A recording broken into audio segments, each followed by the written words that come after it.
नमस्कार। स्वागत है आप सभी का हमारे चैनल आख्यायिका में। आज की कहानी है दहलीज, जिसे लिखा है निर्मल वर्मा जी ने। पिछली रात रूनी को लगा कि इतने बरसों बाद कोई पुराना सपना धीमे कदमों से उसके पास चला आया है। वही बंगला था, अलग कोने में पत्तों से घिरा हुआ। वह धीरे धीरे फाटक के भीतर घुसी है। मौन की अथाह गहराई में लॉन डूबा है। शुरू मार्च की वासंती हवा घास को सिरा सहला जाती है। बहुत बरसों पहले के एक रिकॉर्ड की धुन छतरी के नीचे से आ रही है। ताश के पत्ते घास पर बिखरे हैं। लगता है जैसे शम्मी भाई अभी खिलखिलाकर हंस देंगे और आपा बरसों पहले, जिसका नाम जेली था, बंगले के पिछवाड़े क्यारियों को खोदती हुई पूछेगी, रूनी जरा मेरे हाथ को तो देख, कितने लाल हो गए हैं। इतने बरसों बाद रूनी को लगा कि वह बंगले के सामने खड़ी है और सब कुछ वैसा ही है जैसा कभी बरसों पहले मार्च के एक दिन की तरह था। कुछ भी नहीं बदला, वही बंगला है। मार्च की शुष्क गर्म हवा साए साए करती चली आ रही है। सूनी सी दोपहर के पर्दे के रिंग धीमे धीमे खनखना जाते हैं और वह घास पर लेटी है। बस अब अगर मैं मर जाऊं, उसने उस घड़ी सोचा था। लेकिन वह दोपहर ऐसी न थी कि केवल चाहने भर से कोई मर जाता। लॉन के कोने में 3 पेड़ों का झुरमुट था। ऊपर की फुनगियों एक दूसरे से बार बार उलझ जाती थीं। हवा चलने से उसके बीच आकाश की नीली फाँक भी कभी मुंद जाती थी, कभी खुल जाती थी। बंगले की छत पर लगे एरियल पोल के तार को तो देखो, देखो तो। घास पर लेटकर अंधमुधी आंखों से रूनी ऐसे ही देखती है तो लगता है वह हिल रहा है। हौले हौले अनझिप आंखों से देखो, पलक बिल्कुल ना मूंदो, चाहे आंखों में आंसू भर जाएं तो भी नहीं। रूनी ऐसे ही देखती है तो लगता है जैसे तार बीच में से कट जा रहा है और 2 कटे हुए तारों के बीच आकाश की नीली फाँक आंसू की तरह हल्के हल्के तैरने लगती हैं। हर शनिवार की प्रतीक्षा हफ्ते भर की जाती है। वह जेली को अपने स्टंप एल्बम के पन्ने खोलकर दिखाती है और जेली अपनी किताब से आंखें उठाकर पूछती है, अर्जेंटीना कहाँ है, सुमात्रा कहाँ है। वह जेली के प्रश्नों के पीछे फैली हुई असीम दूरियों के घूमिल छोर पर आ खड़ी होती है। हर रोज नए नए देशों के टिकट से एल्बम के पन्ने भरते जाते हैं और जब शनिवार की दोपहर को शम्मी भाई हॉस्टल से आते हैं तो जेली कुर्सी से उठ खड़ी होती है। उसकी आंखों में एक धुली धुली सी ज्योति निखर आती है और वह रूनी के कंधे छिछोड़ कर कहती है, जा जरा भीतर से ग्रामोफोन तो ले आ। रूनी क्षण भर रुकती है। वह जाए या वहीं खड़ी रहे। जेली उसकी बड़ी बहन है। उसके और जेली के बीच बहुत से वर्षों का सूना लंबा फासला है। उस फासले के दूसरे छोर पर जेली है, शम्मी भाई है। वह उन दोनों में से किसी को नहीं छू सकती। वे दोनों उससे अलग जीते हैं। ग्रामोफोन महज एक बहाना है। उसे भेजकर शम्मी भाई के संग अकेली रह जाएगी और तब रूनी घास पर भाग रही है, बंगले की तरफ। पीली रोशनी में भीगी घास की तिनकों पर रेंगती हरी गुलाबी धूप और दिल की धड़कन हवा, दूर की हवा के मटियाले पंखे एरियल पोल को सहरा जाते हैं सर सर, और गिरती हुई लहरों की तरह झाड़ियां झुक जाती हैं। आंखों से फिसलकर वह बूंदें पलकों की छां में कांपती हैं, जैसे वह दिल की एक धड़कन है जो पानी में उतर आई है। शम्मी भाई जब हॉस्टल से आते हैं तो वे सब उस शाम लॉन के बीचों बीच कैनवास के पैराशूट नुमा छतरी के नीचे बैठते हैं। ग्रामोफोन पुराने जमाने का है और शम्मी भाई हर रिकॉर्ड के बाद चाबी देते हैं। जेली सुई बदलती है और वह रूनी चुपचाप चाय पीती रहती है। जब कभी हवा का कोई तेज झोंका आता है तो छतरी धीरे धीरे डोलने लगती है।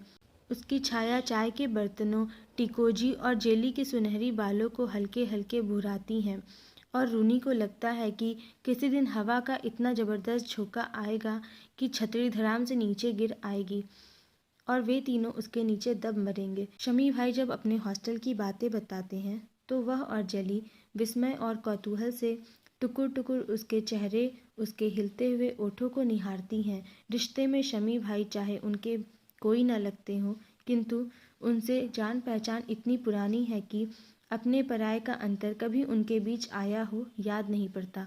हॉस्टल से जाने से पहले वह इस शहर में आए तो अब्बा के कहने पर कुछ दिन उन्हीं के घर रहते थे।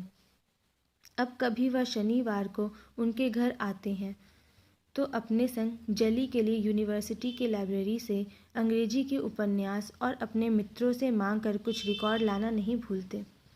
आज इतने वर्षों बाद भी जब उसे शमी भाई के दिए हुए अजीबोगरीब नाम याद आते हैं तो हंसी आए बिना नहीं रहती। उनकी नौकरानी मेहरू के नाम को 4 चांद लगाकर शमी भाई ने उसे कब सदियों पहले की सुकुमार शहजादी मेहरुनिसा बना दिया कोई नहीं जानता। वह रेहाना की रूनी हो गई और आपा पहले बेबी बनी, उसके बाद जली आइसक्रीम और आखिर में बेचारी सिर्फ जली बनकर रह गई। शमी भाई के नाम इतने बरसों बाद भी लॉन की घास और बंगले की दीवार पर लिपटी बेल लताओं की तरह चिरंतर और अमर हैं। ग्रामोफोन के घूमते हुए तवे पर फूल पत्तियां उग जाती हैं। एक आवाज़ उन्हें अपने नरम नंगे हाथों से पकड़कर हवा में बिखेर देती है। संगीत की सुर झाड़ियों में हवा से खेलते हैं। घास के नीचे सोई हुई भूरी मिट्टी पर तितली का नन्हा सा दिल धड़कता है। मिट्टी की घास के बीच हवा का घोंसला कांपता है और ताश के पत्तों पर जली और शमी भाई के सिर झुकते हैं, उठते हैं, मानो वे दिनों 4 आंखों से घिरी सांवली झील में एक दूसरे की छायाएं देख रहे हैं। और शमी भाई जो बात कहते हैं उस पर विश्वास करना ना करना कोई मायने नहीं रखता। उसके सामने जैसे सब कुछ छूट जाता है और सब कुछ खो जाता है और कुछ ऐसी चीज़ है जो चुप रहती हैं, जिन्हें अब रूनी रात को सोने से पहले सोचती है तो लगता है कि एक गहरा धुंधला सा गड्ढा है जिसके भीतर वह फिसलते फिसलते बच जाती है और नहीं गिरती है तो मोह रह जाता है न गिरने का। और जली पर रोना आता है, गुस्सा आता है। जली में क्या कुछ है कि शम्मी भाई जो उसमें देखते हैं वह रूनी में नहीं देखते। जब शम्मी भाई जली संग रिकॉर्ड बजाते हैं, ताश खेलते हैं, तो वह अपने कमरे की खिड़की के पर्दे पर चुपचाप उन्हें देखती रहती है, जहाँ एक अजीब सी मायावी रहस्यमयता में डूबा झिलमिला सा सपना, और पर्दे को खोल कर पीछे देखना, यह क्या कभी नहीं हो पाएगा, कभी नहीं हो पाएगा। मेरा भी एक रहस्य है जो ये नहीं जानते, कोई नहीं जानता। रूनी ने आंखें मूंद कर सोचा, मैं चाहूँ तो कभी भी मर सकती हूँ। उन 3 पेड़ों के झुरमुट के पीछे ठंडी गीली घास पर, जहाँ से हवा में डोलता हुआ एरियल पोल दिखाई देता है। हवा में उड़ती हुई शम्मी भाई की टाई, उनके हाथ, उनकी हर उंगली के नीचे कोमल सफ़ेद खाल पर लाल लाल गड्ढे उभर आए थे। छोटे छोटे चांद से गड्ढे, जिन्हें अगर छुओ तो मुट्ठी में भींचो, हल्के हल्के से सहलाओ तो कैसा लगेगा, सच कैसा लगेगा। किंतु शमी भाई को नहीं मालूम कि वह उनके हाथों को देख रही है। हवा में उड़ती हुई उनकी टाई उनकी छिपछिपाती आंखों को देख रही है। ऐसा क्यों लगता है कि एक अपरिचित डर की खट्टी खट्टी सी खुशबू उसे अपने में धीरे धीरे घेर रही है। उसके शरीर में एक एक अंग गांठ की तरह खुलती जा रही है और मन रुक जाता है और लगता है कि लॉन से बाहर निकलकर वह धरती के अंतिम छोर तक आ गई है और उसके परे केवल दिल की धड़कन है, जिसे सुनकर उसके सिर चकराने लगता है। तुम्हारी एल्बम कहाँ है? शम्मी भाई धीरे से उसके सामने आकर खड़े हो गए। उसने घबराकर शम्मी भाई की ओर देखा। वे मुस्कुरा रहे थे। जानती हो इसमें क्या है? शम्मी भाई ने उसके कंधे पर हाथ रख दिया। रूनी का दिल धौंकने की तरह धड़कने लगा। शायद शम्मी भाई वही बात कहने वाले थे जिसे वह अकेले में रात को सोने से पहले कई बार मन ही मन सोच चुकी थी। शायद इस लिफाफे के भीतर एक पत्र है जो शम्मी भाई ने चुपके से उसके लिए, केवल उसके लिए लिखा है। उसकी गर्दन के नीचे फ्रॉक के भीतर से ऊपर उठती हुई कच्ची सी गोलियों में मीठी मीठी सी सुइयां चुभ रही थीं। शम्मी भाई की आवाज़ ने उसकी नंगी पसलियों को हौले से उमेड़ दिया था। उसे लगा चाय की केतली की टिकोजी पर जो लाल नीली मछलियाँ काढ़ी गई हैं, वे अभी उछलकर हवा में तैरने लगेंगी और शम्मी भाई सब कुछ समझ जाएंगे। उनसे कुछ भी छिपा ना रहेगा। शम्मी भाई ने वह नीला लिफाफा मेज पर रख दिया और उसमें से टिकट निकालकर मेज पर बिखेर दिए। ये तुम्हारी एल्बम के लिए है। वह एकाएक कुछ समझ नहीं सकी। उसे लगा जैसे उसके गले में कुछ फंस गया है और उसकी पहली और दूसरी सांस के बीच एक खाली अंधेरी खाई खुलती जा रही है। जली जो माली के फावड़े से क्यारी खोदने में जुटी थी, उसके पास आकर खड़ी हो गई और अपनी हथेली हवा में फैलाकर बोली, देख रूनी, मेरे हाथ कितने लाल हो गए हैं। रूनी ने अपना मुंह फेर लिया। वह रोएगी, बिल्कुल रोएगी, चाहे कुछ भी हो जाए। चाय खत्म हो गई। मेहरुनिसा ताश और ग्रामोफोन भीतर ले गई और जाते जाते कह गई कि अब्बा उन सबको भीतर आने के लिए कह रहे हैं, किंतु रात होने में अभी देर थी और शनिवार को इतनी जल्दी भीतर जाने के लिए किसी के मन में कोई उत्साह नहीं था। शमी भाई ने सुझाव दिया कि वे कुछ देर के लिए वाटर रिजर्वर तक घूमने चलेंगे। उस प्रस्ताव पर किसी को कोई आपत्ति नहीं थी और वे कुछ ही मिनटों में बंगले की सीमा पार करके मैदान की उबड़ खाबड़ जमीन पर चलने लगे। चारों ओर दूर दूर तक भूरी सूखी मिट्टी के ऊंचे ऊंचे टीले और ढूढ़ों के बीच बेरों की झाड़ियां थी। छोटी छोटी चट्टानों के बीच सूखी घास उग आई थी। सड़ते हुए पीले पत्तों से एक अजीब सी नशीली सी बोझिल कौसिल गंध आ रही थी। धूप की मैली तहों पर बिखरी बिखरी सी हवा थी। शमी भाई सहसा चलते चलते ठिठक गए। रूनी कहाँ है? अभी तो हमारे आगे आगे चल रही थी, जली ने कहा। उसकी सांस ऊपर चढ़ती है और बीच में ही टूट जाती है। दोनों की आंखें मैदान के चारों ओर घूमती हैं। मिट्टी के ठूहों पर पीली धूल उड़ती है, लेकिन रूनी वहाँ नहीं है। बेर की सूखी मटलियाँ झाड़ियाँ हवा में सरसराती हैं, लेकिन रूनी वहाँ नहीं है। पीछे मुड़कर देखो तो पगडंडियों के पीछे पेड़ों की झुरझुराहट में बंगला छिप गया है। लॉन की छतरी छिप गई है, केवल उनके शिखरों के पत्ते दिखाई दे रहे हैं और दूर ऊपर फुनगियों का हरापन सफ़ेद चांदी में पिघल रहा है। धूप की सफ़ेदी पत्तों से चांदी के बूंदों सी टपक रही है। वे दोनों चुप हैं। शमी भाई पेड़ की टहनी से पत्थर के इर्द गिर्द टेढ़ी मेढ़ी आकृतियां खींच रहे हैं। जली एक बड़े से चौकाकार पत्थर पर रुमाल बिछाकर बैठ गई है। दूर मैदान के किसी छोर से स्टोन कटर मशीन का घरघराता स्वर सफ़ेद हवा में तीरता आता है, मुलायम रुई में ढकी हुई आवाज़ की तरह जिसके नुकीले कोने झर गए हैं। तुम्हें यहाँ आना बुरा तो नहीं लगता? शमी भाई ने धरती पर सिर झुकाए हुए धीमे स्वर में पूछा। तुम झूठ बोले थे, जली ने कहा। कैसा झूठ जली? तुमने बेचारी रूनी को बहकाया था। अब वह न जाने कहाँ हमें ढूंढ रही होगी। शमी भाई उसकी ओर पीठ मोड़ टहनी से धरती पर कुछ लिख रहे थे। जली की आंखों पर एक छोटा सा बादल उमड़ गया है।